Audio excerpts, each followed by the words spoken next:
नमस्कार, PGS news में आपका स्वागत है। पीजीएस न्यूज हर रोज लाता है हरियाणा से जुड़ी सभी महत्वपूर्ण और काम की खबरें, तो बिना समय गवाए जान लेते हैं। पहले जानते हैं मौसम का हाल। हरियाणा में लगातार मौसम बदल रहा है। आज सिरसा में रानिया में घनी तो पलवल, जींद, रेवाड़ी और नारनौल में हल्की धुंध रही। रानिया में विजिबिलिटी 80 से 100 मीटर है। तेज शीतलहर चल रही है, जिससे दिन के तापमान में कमी देखने को मिलेगी। मौसम विभाग का कहना है कि फरवरी महीने में पहले पखवाड़े में लगातार ठंड देखने को मिलेगी, जबकि फरवरी के दूसरे पखवाड़े में ठंड के तेवर ढीले पड़ जाएंगे। 3 से 5 फरवरी तक हल्की बारिश या बूंदाबांदी हो सकती है। मौसम विभाग ने 1 फरवरी को 8 जिलों में बारिश की संभावना जताई है, मगर कुछ स्थानों पर महज बूंदाबांदी ही देखने को मिली। वहीं दक्षिणी पूर्वी हवाएं चलने से वातावरण में नमी बढ़ने से धुंध देखने को मिली। शनिवार को हिसार के बालसमंद में अधिकतम तापमान सबसे कम 18.2 डिग्री दर्ज किया गया, जो सामान्य से 3 डिग्री कम रहा। वहीं सोनीपत में 24.1 डिग्री तापमान दर्ज किया गया है, जो प्रदेश में सबसे ज्यादा रहा।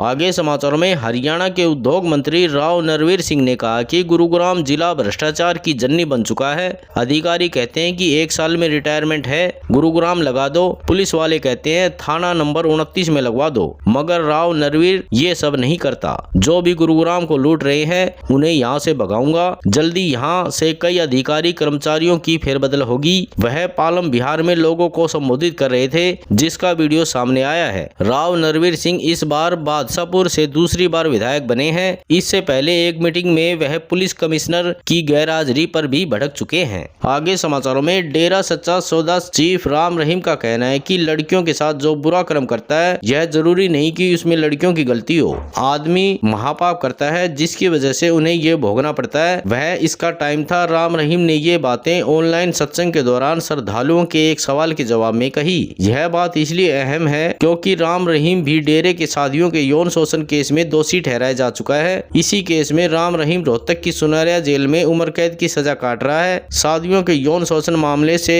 ही 2 हत्याकांडों में भी राम रहीम फंसा। इसमें डेरा मैनेजर रणजीत की हत्या, साधियों के यौन शोषण की चिट्ठी लिखवा लीक करने और पत्रकार रामचंद्र छत्रपति की हत्या उस चिट्ठी को छापने के शक में करने का आरोप है। आगे समाचारों में हरियाणा के ऊर्जा एवं परिवहन मंत्री अनिल विज ने अंबाला डीसी पार्थ गुप्ता के तबादले के बाद पुष्पा मूवी का मैं झुकूंगा नहीं वाला स्टाइल दिखाया है। शनिवार को अंबाला में विज मीडिया से बात कर रहे थे। विज ने जब पुष्पा का सिग्नेचर स्टाइल किया तो कहा, मैं कुछ नहीं बोलता, मेरी क्या हैसियत है। मैं जो बोलता हूँ आत्मा से बोलता हूँ और आत्मा की आवाज को दबाया नहीं जा सकता। इस बयान से साफ है कि विज ने सरकार को क्लियर कर दिया है कि वह किसी भी कीमत पर अपनी नाराजगी से झुकेंगे नहीं। उन्होंने ग्रीवेस कमेटी और अंबाला कैंट के जनता दरबार में जो आदेश दिए, उन्हें लागू करना ही होगा।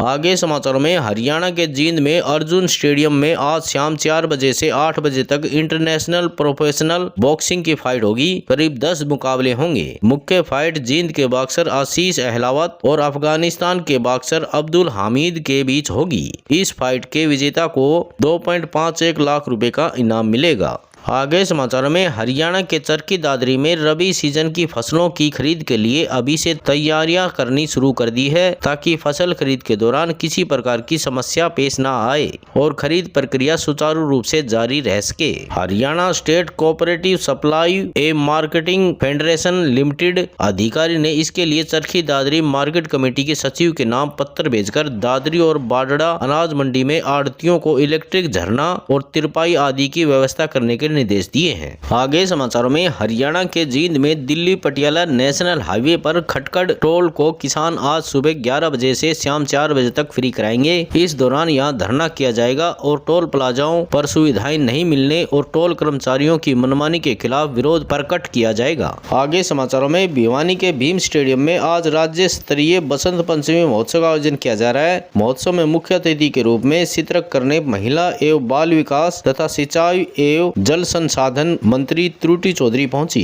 इस दौरान मंत्री त्रिटू चौधरी ने बसंत पंचमी महोत्सव में लगाए गए स्टॉल का अवलोकन किया और जानकारी हासिल की। इस दौरान मंत्री ने झूला भी झूला। आगे समाचारों में हरियाणा के पीडब्ल्यूडी मंत्री रणबीर गंगवा के भिवानी में हुए सम्मान समारोह में मंच पर डांसर ने अश्लील डांस किया। यही नहीं, भीड़ के सामने ही डांसर ने मंच से अश्लील शब्द तक कहे। यह सम्मान समारोह नगर परिषद के पूर्व वाइस चेयरमैन मामचंद ने कराया था, जिसके बाद बाल अधिकार संरक्षण आयोग के पूर्व सदस्य सुनील वर्मा ने पुलिस को इसकी शिकायत कर दी, जिसके बाद सम्मान समारोह आयोजन मामचंद और डांसर आरती भोरिया के खिलाफ थाना सिटी भिवानी में एफआईआर दर्ज कर ली है। वहीं शिकायत करने वाले सुशील वर्मा ने मंत्री गंगवा से भी माफी मांगने के लिए कहा है। आगे समाचारों में हरियाणा के महेंद्रगढ़ में पिछले 4 साल से बनकर तैयार महेंद्रगढ़ सब डिपो के चालू नहीं होने के विरोध स्वरूप समाज सेवी राम निवास पाटोदा ने वृक्षा भवन के सामने केक काटकर इसका चौथा जन्मदिन मनाया है। साथ ही मोमबत्तियां जलाकर प्रदेश सरकार को जगाने का प्रयास किया है। नायब सरकार के अभी 100 दिन पूरे ही हुए हैं कि लोगों ने विकास कार्यों को लेकर प्रदेश सरकार पर सवाल उठाने शुरू कर दिए हैं। आगे समाचारों में पंजाब और हरियाणा में नई रेलवे लाइन बिछाने के लिए जमीनों को अधिग्रहण शुरू किया जाएगा। ये रेलवे लाइन दिल्ली से जम्मू तक करीब 600 किलोमीटर में फैली होंगी। इस पर काम करने वाले कंपनी ने सर्वे से संबंधित FSL यानी अलाइनमेंट रिपोर्ट अंबाला मंडल रेल प्रबंधक को सौंप दी है। नई रेलवे लाइन हरियाणा और पंजाब से होकर गुजरेगी, जिससे कई राज्यों में कनेक्टिविटी बढ़ेगी। इस परियोजना के लिए हजारों एकड़ भूमि का अधिग्रहण किया जाएगा। इसके अलावा आसपास की जमीनों के रेट भी कई गुना बढ़ जाएंगे। हालांकि इस बहु करोड़ रुपए की परियोजना के लिए अंतिम मंजूरी रेलवे बोर्ड लेगा।